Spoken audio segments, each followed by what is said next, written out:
muitas vezes mais de 20%. Nós estamos falando em 27% da reforma tributária, 30%. Imagina naquela época. Isso aqui é um material de ourives. Eu achei muito interessante o Jair ter trago esse material pra gente, que mostra as balancinhas, mostra a abertura, mostra a bigorna, mostra para você poder fazer derreter ele, né? Parte desse equipamento era do sogro dele. O Jair é genro do Itagiba, aqui da joalheria. Então parte disso era dele. Nós chegamos então ali, eu esqueci de falar de Dom Pedro II. Pedro II subiu ao trono criança. Por isso, eu não sei se vocês sabem, mas olha essa moeda, vale a pena voltar. Vocês já viram uma moeda com o rosto de criança? Dom Pedro II chegou a cunhar moeda com o rosto de criança. Tá vendo que interessante?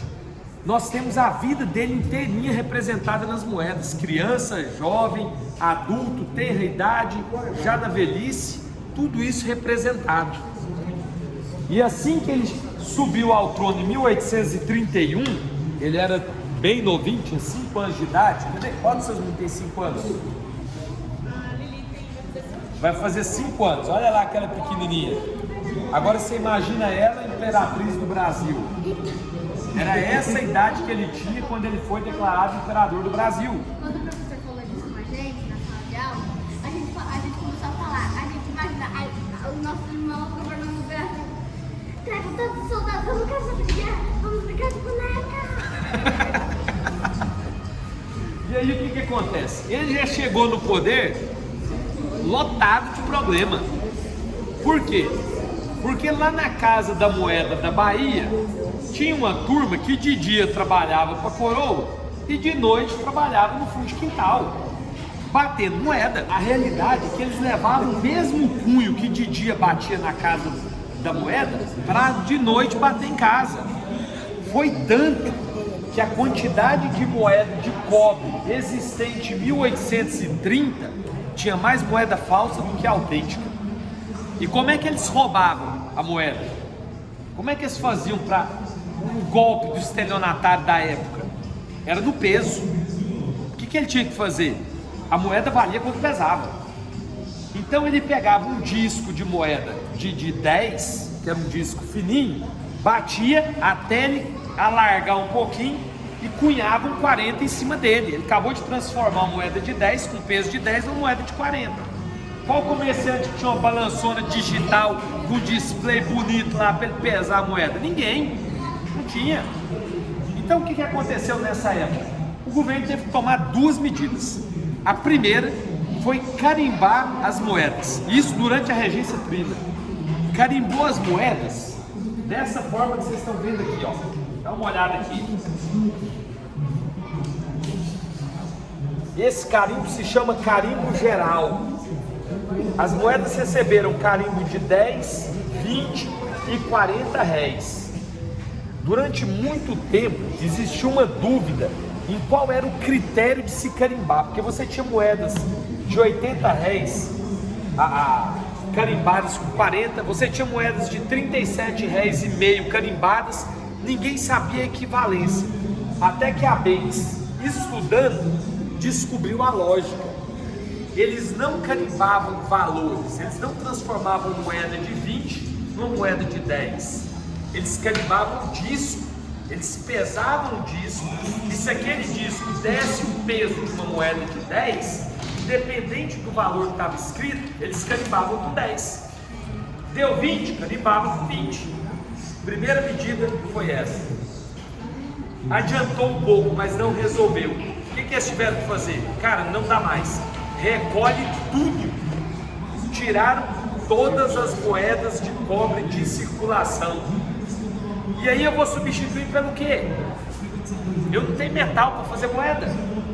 Substituíram pelo troco do cobre, papel, igual do diamante, onde você trocava 1.000 réis em moedas por uma nota dizendo que você tinha entregue 1.000 réis. Essa nota que nós estamos vendo aqui é a primeira cédula do troco do cobre. E qual é a diferença da cédula para o bilhete? A cédula tem número. A cédula é numerada, número 1, 2, 3, e aí vai. Eu trouxe aqui, essas que estão aqui, elas estão com a legenda muito fraca. Mas eu trouxe aqui para que a gente possa ver de perto. Dê uma olhada aqui na luz desses carimbos que eu estou apresentando. Esse aqui é um carimbo que tem a letra M. É um carimbo que foi batido no Maranhão. Essa aqui é uma moeda de 80 réis com um carimbão de 40. A intenção aqui não era diminuir o valor da moeda, era dar o valor real. Olha a qualidade desse carimbo de 40 nessa moeda. A gente lê toda a legenda, a gente vê as tulipas da moeda e ela sofreu a carimbagem. Era um carimbo unifacial, ele só saía de um lado. Se você pegar do outro, ele não tem. Essa moeda de cobre, deu o peso de 40, bate nela 40. Mesma coisa na de 20, mesma coisa na de 10, independente do valor que estava escrito dentro dela. Nós tivemos moedas batidas em Cuiabá, na Casa da Moeda de Cuiabá, e vários outros locais. Vocês sabiam? Aqui em Goiás é o que eu ia falar agora. Quem pode me falar o nome de duas cidades de Goiás que teve casa de fundição? Eu sei, Cavalcante. Você estragou a brincadeira, né? Todo mundo ia falar Goiás velho, né? Eu pensei. Cavalcante também. São Félix. São Félix hoje município de Cavalcante.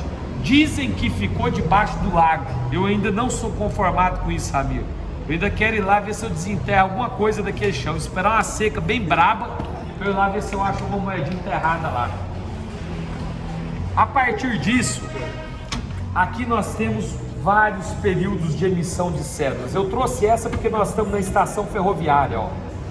Olha que cédula bonita com o desenho de um trem de ferro. Hoje a gente vê a nossa cédula e a gente fala, nossa, mas hoje o trem está tão feinho. Naquela época era desenhado. Olha pro lado de cá. E esse aqui era tipo Pix antigamente, Fernando? Tipo Pix? Aqui é o seguinte, ó, bem observado. Vocês estão vendo o corte regular dessa cédula? Vocês sabem por que ela era cortada assim, ao invés de ser cortada reta? Para encaixar no talão. Era assim que você sabia se ela era autêntica ou não. Alguém teve a brilhante ideia, como ela era numerada, essa aqui é a cédula número 100. Ele ia lá no talão, cortava ela do jeito que ele gostava. Quando você chegava para resgatar o seu metal, tinha que encaixar. Chave de segurança, por isso que falou Pix na época. Aqui, ó, dá uma olhada nessa fase de vida do Pedrão. Olha o tamanho da testa do Pedrão, o cabelinho caindo aqui pro lado. Olha aí, na tenra idade, ó. O Pedrão aqui tá na tenra idade, todo com as armas, todo vestido, com decorações. E aqui a gente tem um período da segunda pluralidade bancária emissora. Essas cédulas do Banco da Bahia são raríssimas, raríssimas. Por que existe uma pluralidade bancária emissora? Porque o Tesouro Nacional não dava conta de emitir o suficiente. Foi preciso que o governo imperial permitisse que outros bancos emitissem dinheiro para dar conta de suprir a demanda de dinheiro da época. Aqui nós temos mais algumas peças com o Pedrão já mais velho. Olha aí para você ver. A tonalidade dessas peças, as cores delas, encantam a gente. Olha que tom de azul, tom de verde, um tom de róseo, muito bonitos. E aqui agora a gente avança para o próximo painel. Como é um período em que Dom Pedro II ficou muito tempo no poder, então nós temos muita emissão. Eu pensei as principais para que a gente pudesse ter uma ideia.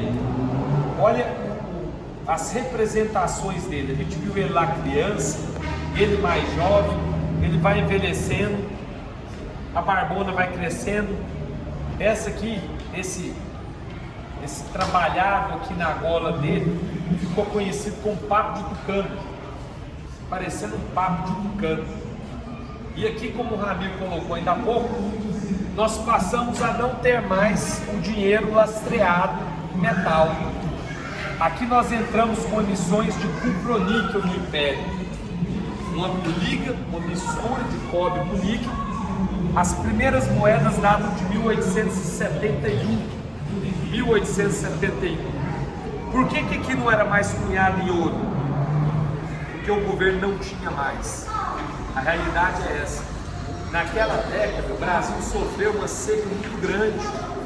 Dom Pedro chegou, quem já teve a oportunidade de ver aquela fala dele, nós vamos comprar comida para o Nordeste, ainda que eu tenha que vender todas as joias da coroa.